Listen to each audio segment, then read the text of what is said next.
If you love Baltimore sports, you'll love WNST.net. That is the Fort Pitt Bridge, and that is Drew Forrester. Yeah, not happy. Not happy, but when you fumble and turn the ball over 3 times in the third quarter, you lose. Glenn, some assessments.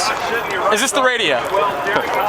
Is this the radio right now? Well, could be. It's the radio on video. Am I allowed to use 4-letter words? No. I don't have any ability to bleep it out. But if you could use what would be your favorite 4-letter word? I would probably use the one that starts with F a few times.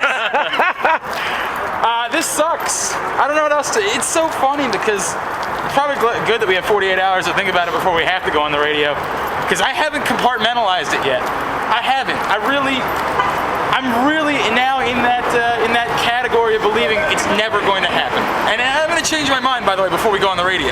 I'm going to change your mind before we get to the other end of the bridge. No, you're not. By the way, yeah. No, you're not. I'm too emotional right now. You're not changing my mind. I'm more emotional. Okay, let me throw this at you for conversation for both of you. Drew, toughest loss in Raven history. Yes. Why? Well, they were ahead 21-7. They had taken the crowd out of the game. Pittsburgh got the ball to start the third quarter, didn't do anything with it. Ravens got the ball. The game is starting to be in the balance a little bit if they just control the clock and the ball, and they couldn't do it. And it happens the same way all the time. Their quarterback always beats us.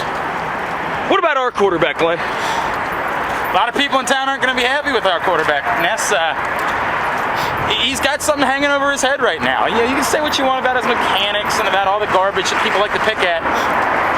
This is the bottom line. Steelers aren't coming off the schedule. They're not coming off the schedule next year. They're not coming off the schedule the year after that. They're going to be on the schedule every year. Their quarterback's not close to retiring.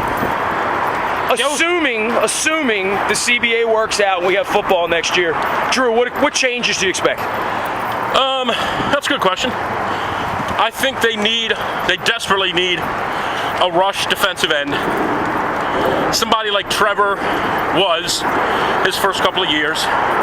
I'll tell you what they really need: a wide out with some speed. They need a wide receiver that can stretch the field. They don't have a guy. That pass that Brown caught late in the game, we don't have that guy. Anquan Bolden had the season and the AFC Championship game in his hands. It's not fair to say. It's not fair to say. There was a lot of time left. You give the ball to Ben Roethlisberger at the end of the game. But you got to catch that ball. Oh, I agree with that. You have to catch that ball. I agree with that. There's a lot of goats. The reality is, Drew touched on half of it. They need speed. They have to have a receiver with size. Teams that don't throw balls like that at the end of the game because you don't use that part of the field. You throw jump balls. You throw fades. The jump ball seemed to have worked for Roethlisberger. Yeah, because he's got receivers that can go get him sometimes. You got to be able to throw a ball like that in the end zone. You got to be able to use the sidelines. The only way you can do that is you have a guy who's 6'4", 6'5". They don't have that right now. Drew, what changes? Cameron? I don't think he's going to be back. And there's always a fall guy. There's always a scapegoat. I thought today. By the way, I have Heinz Field right over your shoulder here. Great. Maybe I'll take a piss. There it is over there. Okay. Maybe I'll take a piss in that direction. Couldn't curse. Well, piss. Nobody cares about that. Well, the river's right below us. Yeah, right. I think that Cam, and this will be scrutinized, and there'll be people that take up for him. I think he lost his feel for the game in the third quarter. You're ahead 21-7. You get the ball with 11 minutes to go in the third quarter. You got to start trying to chew it up a little bit. Protect the ball. Protect the ball. In your end, which is what Ray Lewis said after the game.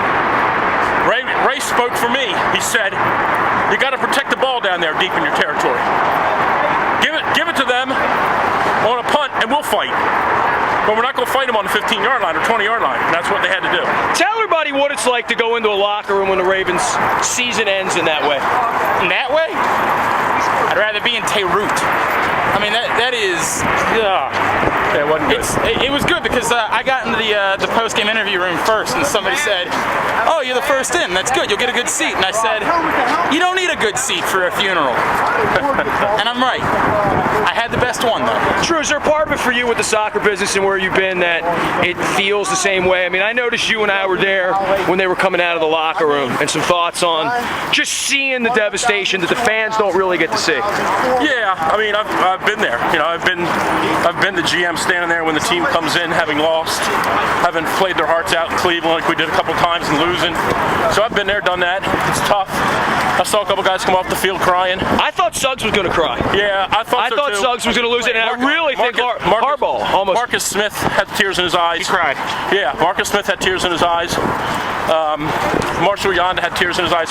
You know, there were guys that were really hurt.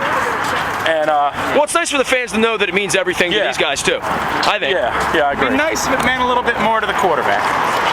I'm gonna be honest with you. That's the one guy whose emotions weren't there. He was the same as he always was. But so was Ray. Ray's won before. Ray's finished the job before. Quarterback hasn't. All right, we're in Point State Park. We're going across this goddamn bridge one more time. Season's over. We got a 4.5-hour ride back to Baltimore, and I'm looking up at that frickin' bear beat the Ravens sign that's up there. I should show that. But signing off from Pittsburgh, that's the official WNST postgame, and we didn't even need a satellite dish to do it. If you love Baltimore sports, you'll love WNST.net.